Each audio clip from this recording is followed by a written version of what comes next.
Hey Helldivers, let's talk about Dad Loadouts. With a full-time job and a family, it can be rough to get any time to defend democracy. That's why I'm going to share a build suggestion with you that I've come to rely on when I'm dropping in during a nap time or monitoring baby surveillance while Hellmom is sleeping. I'll release a few of these as a series, so I have plenty of time to go over each of the build variations that you might want to consider. Please hit that like and subscribe for me if you haven't yet, and leave a comment with what you think about today's video. I'm always open to viewer suggestions and would be interested in knowing what you'd like to see covered. Also, check out today's sponsor, Dubby, your tongue's favorite energy drink. The No Jitter Energy Blend lifts you up without a crash, it's zero sugar, and the flavors are great. I'm really digging the Igor Strike Blue Tropical Punch right now. They also offer caffeine-free hydro formulas if you're caffeine sensitive or just looking to recover. I personally like the Pine Berry Splash. Get yours today at the link in the description and check out with the code Mediocrity10 for a solid 10% off your order. Now, let's move on to today's video. I've said it before, and I'll say it again. I am not the best gamer in the world, but I am good at playing to my strengths and adapting to my weak points, such as me not being the most accurate shot. I like to play aggressively, push objectives, and get into the middle of a battle.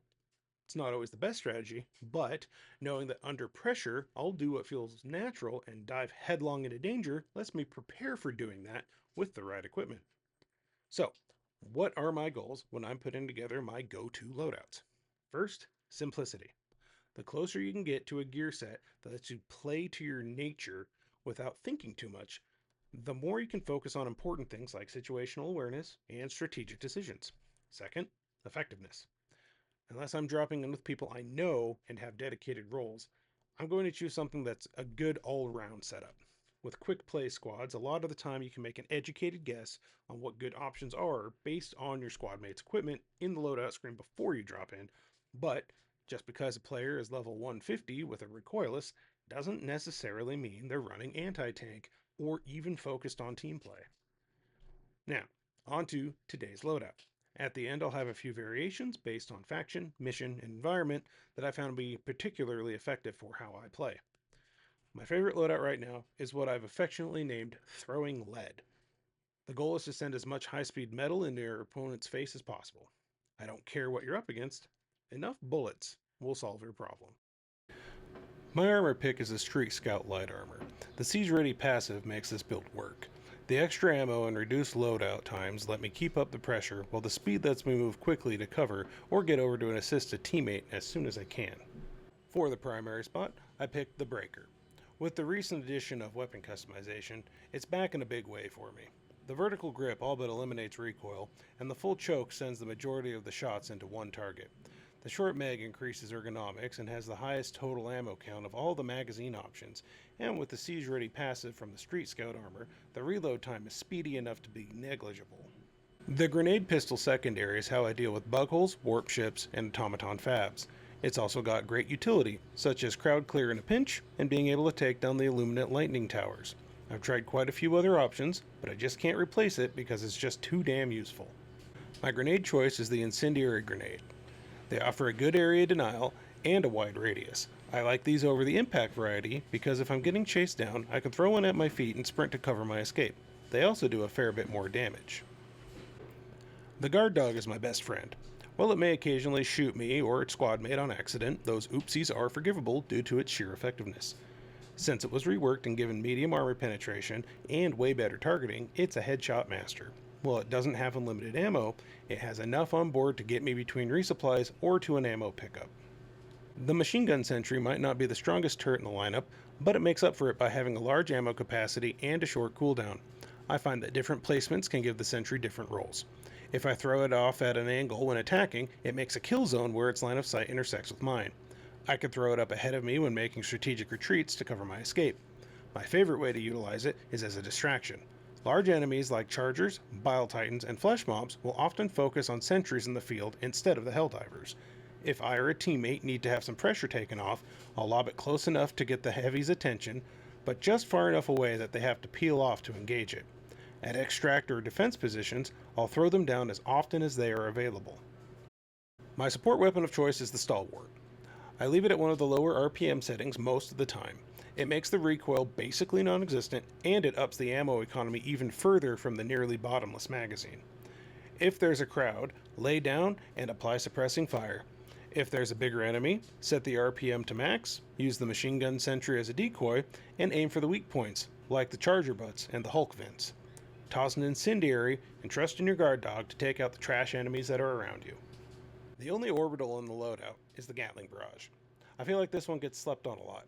With a cooldown of about a minute and short call-in time, coupled with accurate explosive anti-tank round, it offers incredible utility. It can take out heavy units, shut down bug breaches, destroy warp ships, wipe out a patrol, or cover an escape. It's definitely in the category of when in doubt, throw it out. As an added bonus, when it's upgraded, the radius is only 25 meters, so it's generally safe to use in danger close situations and around your squad without accidental deaths. For boosters, it's going to depend on if I'm in a group or not, and how big that group is. Vitality is going to be my first pick. After that, Hellpod Space Optimization, followed by Stamina Enhancement. If I'm lucky enough to get to choose the fourth slot, I like armed resupply pods for some extra sentry action. The way I play with this loadout is pretty straightforward. Running and gunning. There's no great strategy to it. I throw down what I have off cooldown when I come across situations where I need additional firepower. The Stalwart's my main weapon while enemies are long or medium range, but once they start creeping close, I'll swap to my breaker. I'll toss a grenade or two as needed, and save the grenade pistol for either stubborn targets or base clearing. Overall, it's simple and effective for a lot of the situations and should be a decent all-rounder for most missions. The throw-led base loadout has served me well on all fronts. If you're in a squad, trash clearing is where the loadout really shines, though it's absolutely got some weak points if you're rolling solo at higher difficulties. I have a few modifications based on different situations to try to fill some of these gaps. If I'm running against the Illuminate, especially as part of a two-man squad, I like to swap out the Stalwart for the OG machine gun so I can take out stingrays and harvesters. When fighting the bots, I'll switch my primary to the Raptor or crossbow, the grenade to dynamite, and the machine gun sentry to the rocket sentry. And yes, I keep the Stalwart. You can still hit weak points, and when the automatons are under fire, their accuracy is reduced, so it's still worth it. Just let your sentry and guard dog work. I may also change my armor to the medium exterminator armor with the fortified passive so I don't get wrecked by explosive damage. For the bugs, I swap in the cookout for the primary and the dog breath for the backpack. The way those combo on bugs is incredible when you need to make some space. I especially like diving into bug nests with this build. The dog breath keeps the bugs distracted, the cookout pushes them out of the way, and the sentry covers you from on high. On blitz missions, for any faction, I will forego my usual barrage in favor of the Emancipator exosuit. Increased mobility and 200 autocannon rounds wipes the floor with anything you come across. On the megacity maps, I've played around with replacing the Gatling Barrage with the second sentry instead, usually the Gatling Sentry. Waiting for the Super Destroyer to reposition can be a pain, and the skyscrapers block shots. This has been pretty good, especially when playing in an organized group. With both sentries down, you can take out a harvester easy enough, and I've seen the Gatling Sentry take down stingrays. That being said, I've also taken out a Leviathan with the barrage, so I'm on the fence. Finally, this is just my personal preference. If there's something in the loadout you want to change, do it. I tweak it all the time, whether for the good of the group or because the wind is blowing a different direction and I feel like using a gas grenade. I treat it as a framework, so I don't spend too much time hemming and hawing over choices, and I hope that's the takeaway you have on my loadout as well. At the end of the day, pick what works for you or fills your skill gaps. And with that, happy hell diving.